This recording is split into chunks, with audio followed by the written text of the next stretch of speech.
Bonjour pauvres mortels, en ce mois d'Halloween, j'ai décidé de vous faire découvrir ou redécouvrir des attractions avec un thème un petit peu horreur dont je trouve la théma et le storytelling particulièrement bien soignés. Et sans plus attendre, est-ce que vous vous souvenez du Transdémonium au parc Astérix? Mais si, le Transdémonium, là, ce train fantôme au parc Astérix qui a ouvert en 2003, qui a fermé en 2019 à la surprise générale. Vous savez bien, je suis sûre que même la grosse tête de chat qui est à la sortie vous rappelle de bons souvenirs. Donc si vous voulez tout savoir du Transdémonium, de son ouverture, de sa fermeture et de ce qui va peut-être le remplacer, vous êtes au bon endroit. C'est parti, aujourd'hui on s'intéresse au Transdémonium.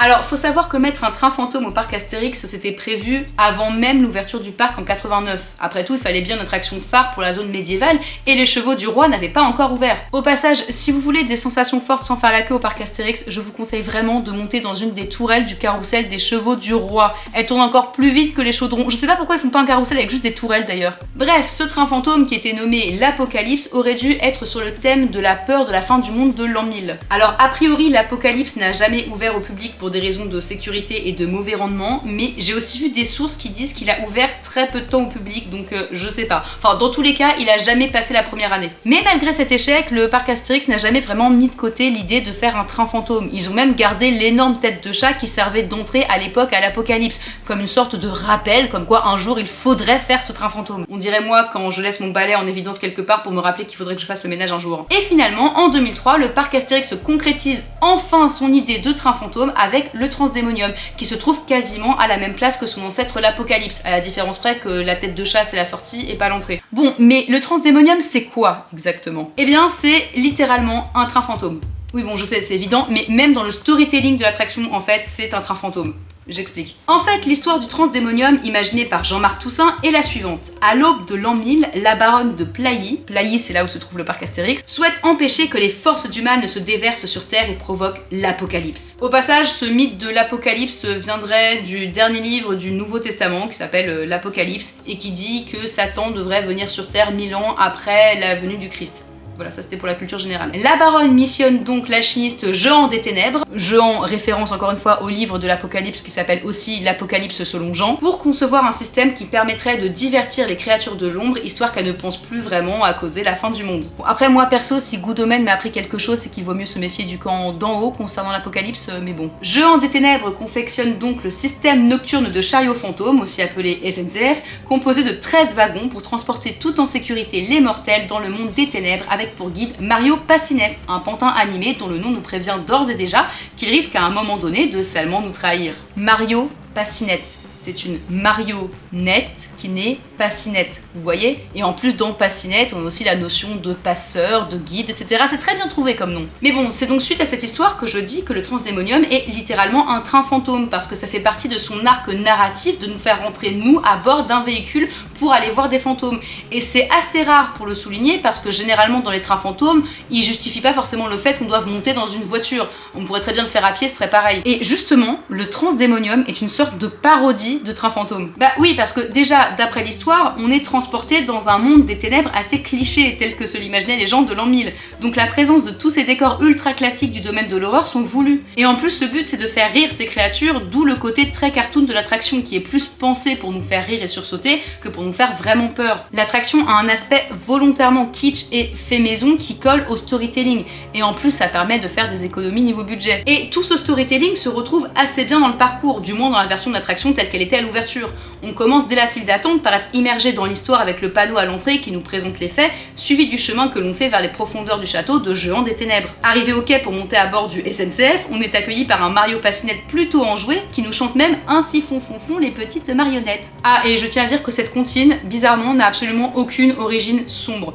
J'ai cherché, mais là pour le coup c'est très premier degré, ça parle juste de petites marionnettes. Donc Mario Passinette chante ça juste parce que c'est une marionnette, il n'y a pas un double sens comme la majorité des autres comptines. Ensuite, c'est cette première partie de parcours qui fait très train fantôme classique avec des petits jumpscares, des effets sonores, des portes qui claquent, etc. Ça, c'est la partie où on divertit les monstres en toute camaraderie, si j'ose dire. Puis, tout comme dans une histoire en 3 actes, on a l'élément perturbateur. Une créature coupe les fils de Mario Passinette qui, libérée de l'emprise de Jehan des Ténèbres, peut donc faire de nous ses pantins. Là, l'ambiance change, il y a le sentiment d'immersion beaucoup plus fort, avec des décors plus immersifs et inventifs que des effets de train fantôme un peu cheap.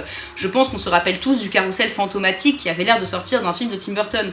On n'est plus vraiment là pour divertir les monstres, on est plus des voyageurs indésirables dans leur univers, et on a intérêt à trouver une issue rapidement.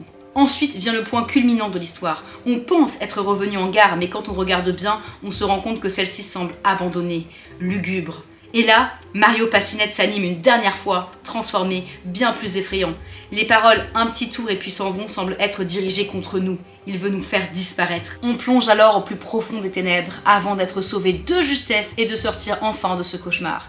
Mario est mis en prison et s'amuse une dernière fois à nous faire peur, avant de pouvoir revenir sur la surface de la Terre en trouvant une issue à travers la bouche d'une terrible créature féline. On avait donc une narration très bien rodée, et en plus à l'époque il y avait aussi des accélérations et des descentes qui donnaient au Transdemonium un aspect presque coaster, un petit peu comme une certaine autre attraction qui mêle Dark Ride, horreur et coaster, dont je parlerai peut-être dans une prochaine vidéo. D'ailleurs, faut savoir que ce système de rail était unique au monde, et était conçu exprès pour avoir des variations de vitesse dans le parcours. Dans les années 2000, il faut se rappeler que le parc Astérix mettait vraiment tout en place pour proposer des attractions uniques aux visiteurs, histoire de se démarquer des autres parcs. Bon alors, pour le Transdemonium, en l'occurrence, ils se sont complètement plantés parce que le système était tellement dur à maintenir qu'ils ont juste laissé de côté les effets de vitesse en 2009, mais c'était bien tenté. Bon, donc on résume. Le Transdemonium, à l'époque, c'était une attraction qui transpirait le projet Passion, mi-coaster, mi-dark ride, mi-train fantôme, avec une super histoire immersive, un système de ride novateur, et qui était en plus l'attraction phare de sa zone thématique.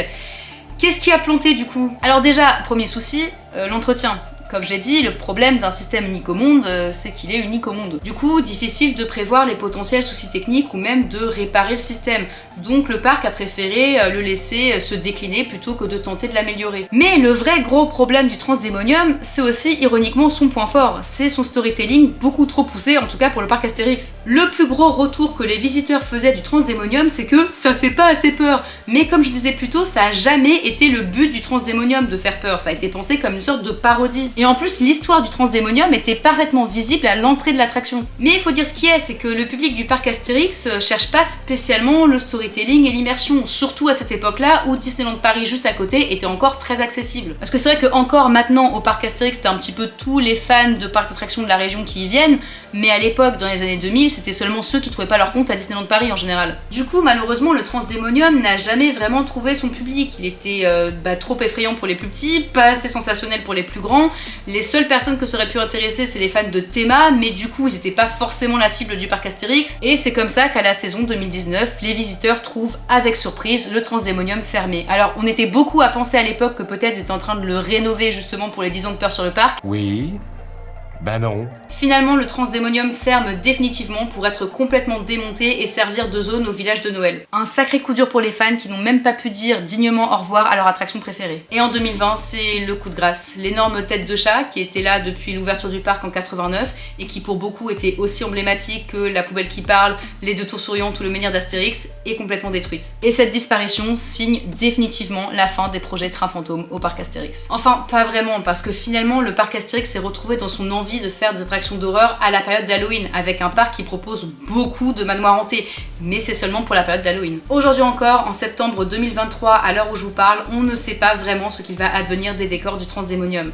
Moi j'avais entendu dire qu'en tout cas le village de Noël c'était éphémère, mais on n'a pas plus d'infos que ça. Mais on sait aussi qu'un bar secret va ouvrir pour Peur sur le Parc 2023, et de ce qu'on voit des images, ça ressemble quand même pas mal à la file d'attente du Transdemonium, donc peut-être qu'ils vont rénover cette zone-là pour en faire une sorte de bar. D'ailleurs, lors de ma dernière visite, j'ai aperçu une étrange lumière qui provenait de la sortie de l'ancien Transdemonium. Je n'en dirai pas plus, mais je pense être sur la bonne voie avec mon idée de bar à l'intérieur de la file d'attente. Sinon, on sait aussi que la foire aux citrouilles et surtout que National 7 vivent leur dernière saison. Je sais, ça fait mal, mais au moins là on a le temps de s'y préparer. Alors, est-ce que le parc n'aurait pas plutôt comme ambition de rethématiser toute cette zone-là et de raser le Transdemonium pour faire complètement autre chose? Ça, bon, seul l'avenir nous le dira. Moi en tout cas, j'aimerais vraiment bien un train fantôme ou même un dark ride de manière générale au parc Astérix. Je trouve que ça manque tellement. Parce que là, au final, les seules attractions qu'on peut faire quand il pleut ou quand il fait moche, c'est attention menhir, ok, bon c'est sympa, et le défi de César, qui tombe aussi complètement à l'abandon. Donc s'il vous plaît, remettez un Dark Ride, un coaster dans le noir, ce que vous voulez. Par contre, tout sauf une attraction à écran. Vraiment, le parc Astérix, si vous voulez vous démarquer des autres parcs, ne faites pas d'attraction à écran. En tout cas, perso, j'ai vraiment de très bons souvenirs du Transdémonium. Je me souviens quand j'ai vu la pub qui annonçait la nouveauté du parc Astérix dans mon magazine Witch Mag, et j'ai tout de suite vraiment voulu le faire. Je me souviens aussi que j'avais peur plutôt de rentrer dans la file d'attente, je devais avoir peut-être dans les 10 ans, j'avais peur de rentrer dans la file d'attente, mais une fois que je l'ai fait, j'étais vraiment fière de moi. Et j'avais surtout beaucoup aimé le passage de la fausse gare avec Mario Passinette qui devient dark et tout. Comme quoi un bon storytelling, mine de rien, ça te marque, hein, même des années plus tard. Et puis, si la moi de 10 ans avait pu comprendre ce qui se passe dans le Transdémonium, c'est que c'était pas si compliqué quand même. Je conclurai cette vidéo avec ce bel adage que me sortent à chaque fois les fans de Nolan quand je leur dis que je n'ai pas aimé Interstellar ou Oppenheimer. Mais si t'aimais pas le Transdémonium, c'est juste que t'as rien compris. J'espère que vous avez aimé cette vidéo, n'hésitez pas à vous abonner et moi je vous dis à la prochaine pour parler de mon attraction préférée. Allez, à plus!